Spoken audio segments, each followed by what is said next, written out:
How's it going, everybody? I hope you're having a good day.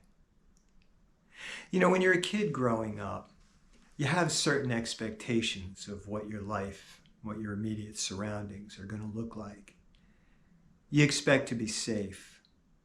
You expect to be loved unconditionally. You expect there to be food on the table, stability in your home, enough money to take care of the needs that come up, whatever they might be. But for some of us, it didn't always work out that way. In fact, most of the time it didn't. And those of us who grew up in households like that, where there was dysfunctionality or addiction, maybe abuse of some kind, we learned to come at the world in a certain way. We learned that the love that we received was conditional, and that we were always trying to feel good enough to earn that love. And so we learned how to please other people and act the way that they wanted us to act in order to give us that love. And because of all that, we never really felt safe. And you hear talk in certain circles about taking care of these wounded inner children, about becoming our own loving parent, providing ourselves unconditional love so that those wounded parts of us can feel safe, can begin to grow. I had a dream the other night. I was standing in line at an airport waiting for a plane. And there was a small child with me. He might have been about 7 years old or so. And his name was Miguel, but I knew him as Mikey.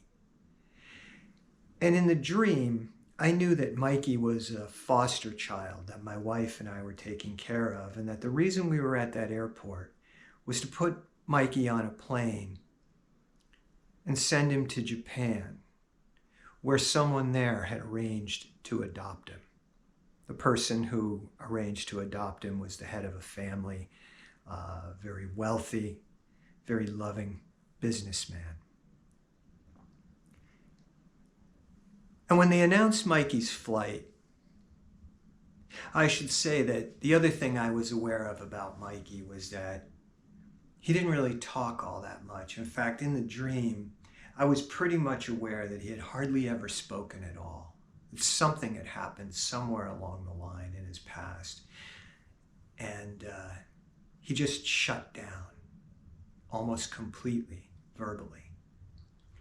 So anyway, when they announced his flight, I knelt down and I gave Mikey this huge hug.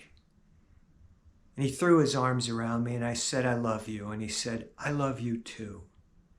And the two of us started crying. And in that moment, all I wanted to do was call this businessman in Japan and cancel the whole thing. I wanted my wife and I to adopt Mikey, to take him in as our own child so that we could raise him. But I also knew that that wasn't right. I knew that what was best for Mikey was to let him get on that plane and to let him continue his life in this way, and that I couldn't hold him back. And I woke up from this dream with a really, really strong, powerful insight. I knew that Mikey represented my own inner wounded child, the one that I've been working really hard to heal for the last several years.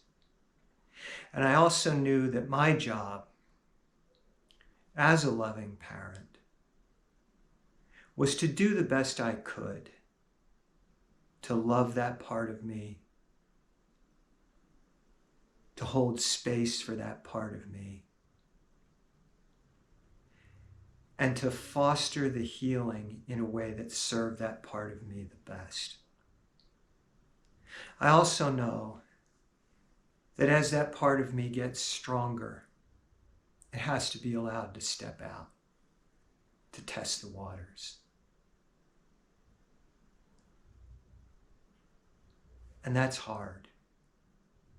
Because those of us who grew up in dysfunctional households, maybe we didn't really have a good in-home example of strong and healthy parenting. Maybe we had to look elsewhere for that. And so sometimes we come at this without a lot of experience.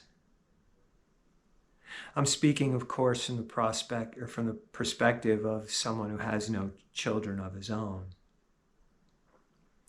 And so maybe in that case, it's even a little bit harder for those of us who don't have kids, or maybe we're not married, maybe we're not in a relationship. All we can do is the best that we can to allow those parts of us to heal. Not to force them, but to guide them, to hold space, to allow them to grow. And when the time comes to step up, step out a little bit, to test their wings, and to be there for them when they fall. Till next time.